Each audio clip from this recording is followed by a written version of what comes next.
What I'm very amused about how different towns in Flanders compete with each other who's the most arrogant. Whereas in Ireland we compete with each other who's the most friendly. So it's an unusual culture here in Flanders.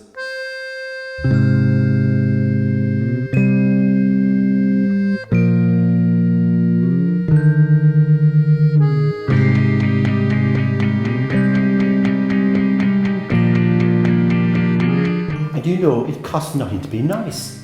Life is only a one-way journey and you don't come back to be nice to people. You don't get a second chance some of the times.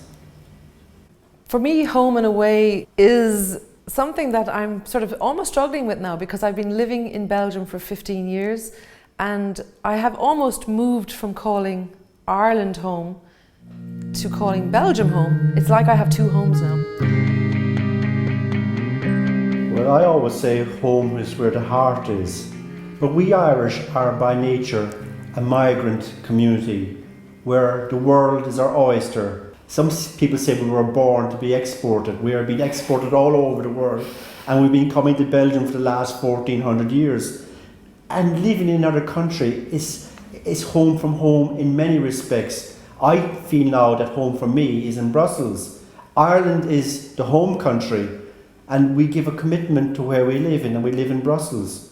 But it's nice to know where you come from and know your roots, which is equally as important.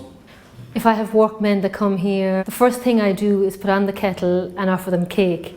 And a lot of the times they get surprised. They either won't take it, or I might convince them and force tea down their throat.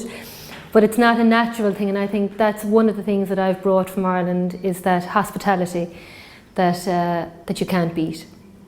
I don't actually have a huge network of Irish people that I hook up with. I do some yoga, and within some of these classes that I do, they're usually quite diverse, and there are a few Irish people within those classes. My friend Marcia, who's here today, I met through one of these classes that I took. I do know what I found very interesting when I first came here. It took me time to get used to it. It was how bus drivers drive their buses like racing cars. I saw one day a lady standing at the back of the buses, and the bus driver braked, the lady fell on her behind, and she slided all the way up to the front. Now, if that happened in Ireland, the transport company would be sued at least for 10,000 euros.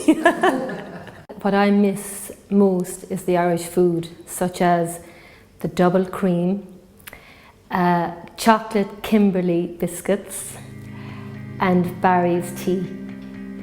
But when I go to Ireland, I stock up my suitcase and bring them back with me.